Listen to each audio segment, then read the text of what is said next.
Madam elections ముందర మరి చంద్రబాబు గారికి సంబంధించిన ఒక ఆడియో వైరల్ అవుతుంది. అంటే పథకాలు లేవు, ఏం లేవు, మా ఆస్తులన్నీ ఇక్కడే మేము లాభాలు చూపిస్తాం అన్నట్టుగా ఆయన మాట్లాడుతున్నట్టు ఒక ఆడియో రిలీజ్ అయింది మేడం.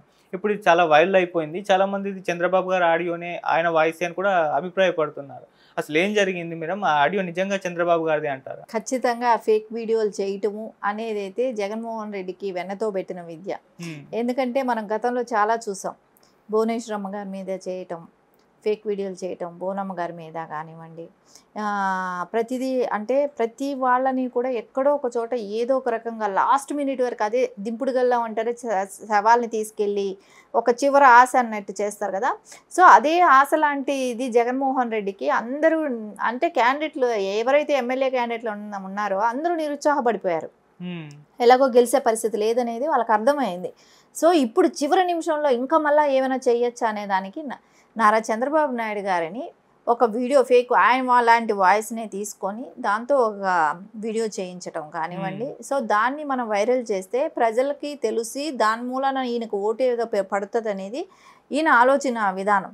సో అది ఖచ్చితంగా అయితే, ఎందుకంటే ప్రూవ్డ్ మనిషి. ఇప్పుడు ఆయన కొత్తగా సీఎం కాదు. సో 14 సంవత్సరాలు చేసినప్పుడు ఆయన ఇచ్చిన సంక్షేమాలు తెలియదా ప్రజలకి? తెలిసిన విషయమే కదా. 30 రూపాయలు ఉన్నదాన్ని 200 చేసి 200 నుంచి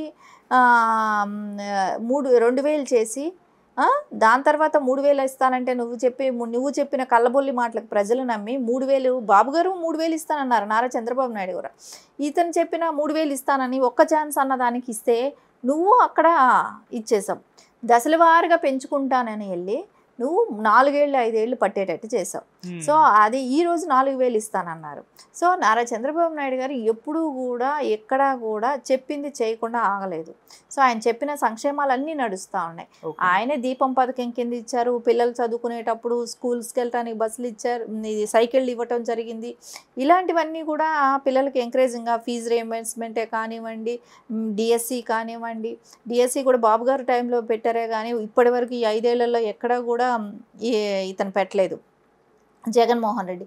ఇవన్నీ చూసుకుంటుంటే ఖచ్చితంగా చంద్రబాబు నాయుడు గారు ఆల్రెడీ ప్రూవ్డ్.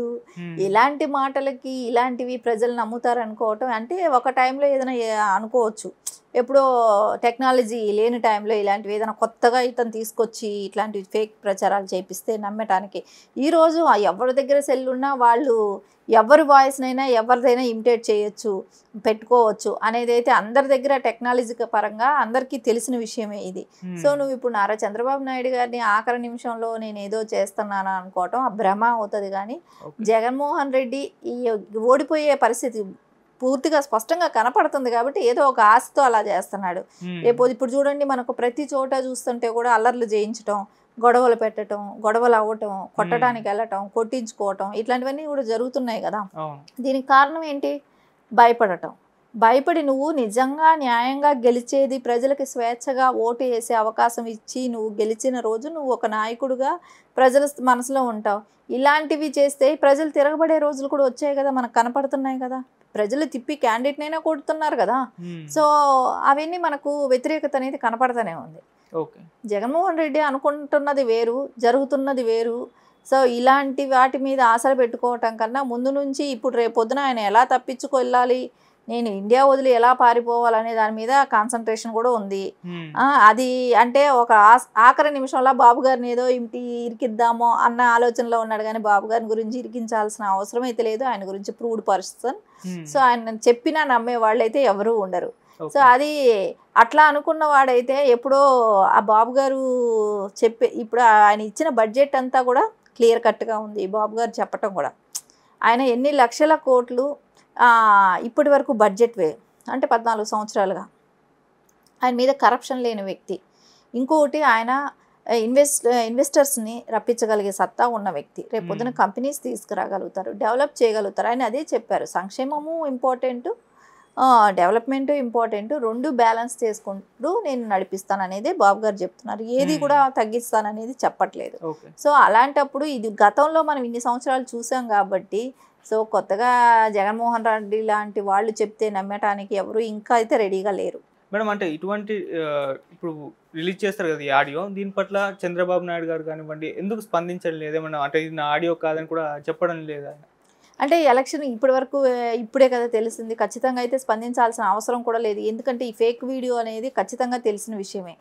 సో మేము అందరం కూడా ఖండిస్తున్నాం కదా. సో ఆ జరగని విషయాన్ని గురించి ప్రతిదానికి వచ్చి ఇప్పుడు ఖండించుకోవాల్సిన అవసరం లేదు. ఇప్పుడు ఎలక్షన్లో ఇప్పుడు అందరి దగ్గర అన్ని చోట్ల నియోజకవర్గాల్లో కిడ్నాప్ చేయటం జరుగుతుంది. సో వాళ్ళ పరిస్థితులు ఏంటి అవి చూసుకోవాల్సిన అవసరం ఉంది. వాళ్ళని ఎక్కడ ఉంచారో, ఏం చేస్తున్నారో, వాళ్ళని ఎలాంటి ఇబ్బందులు పెడుతున్నారు, ఇలాంటివన్నీ పరిస్థితులు కూడా చంద్రబాబు నాయుడు గారు దృష్టిలో ఉన్నాయి. కాబట్టి వాళ్ళ గురించి కేర్ తీసుకోవాల్సిన తగాదా గొడవలు అవుతున్నాయి, కొన్ని నియోజకవర్గాల్లో కొడుతున్నారు, గాయాలు అవుతున్నాయి. సో వాళ్ళ పరిస్థితిని గురించి ఆలోచించాలి. సో ఇవన్నీ కూడా ఉన్నాయి. ఇప్పటికిప్పుడు ప్రెస్ మీట్ పెట్టి వెంటనే గంటల్లో 2 నిమిషాల్లో మాట్లాడటానికి సో మెయిన్ ఇది ఏంటి, వాళ్ళు అక్కడ ఇబ్బందులు పడుతున్నారు, నాయకులు కార్యకర్తలు అందరూ కూడా. సో ప్రజలను కూడా ఇబ్బంది పెడుతున్నారు. మనం చూసాం లైవ్లో కూడా కనపడుతుంది, కొట్టటాలు కూడా చేస్తున్నారు. సో ఇలాంటివన్నీ ఉన్నప్పుడు దీని గురించి డిస్కషన్ పెట్టి దీని గురించి మాట్లాడటం కన్నా ఇప్పుడు దీని గురించి మాట్లాడితే అందరూ ఏమంటారు, దీన్ని మనం ఏదో ప్రూవ్ చేసుకోవటానికి చెయ్యని తప్పుకు మనం ఏదో భయపడి వచ్చినట్టు అవసరం లేదు. నారా చంద్రబాబు నాయుడు గారు చెయ్యరు అనేది స్వచ్ఛందంగా ప్రజలందరికీ నమ్ముతున్నారు. సో నమ్మేటప్పుడు మేము వచ్చి చెప్పుకోవాల్సిన ఇప్పుడు వచ్చి చెప్పాల్సిన ముందు జరగాల్సిన ప్రాణభయంతో ఉన్న వాళ్ళని కాపాడటం అనేది ఇంపార్టెంట్. ఒక నాయకుడు లక్షణం అదే. కాబట్టి నారా చంద్రబాబు నాయుడు గారు ఎప్పుడు దాన్ని ఏదైతే ఫస్ట్ ఇంపార్టెంట్ ఉంటుందో దాని మీదే దృష్టి సాయిస్తారు. కాబట్టి దాన్ని ఆయన చూస్తున్నారు. ఖచ్చితంగా దీని అన్నిటికీ కూడా చెక్ పెట్టే రోజు ప్రజల చేతుల్లోనే ఉంది.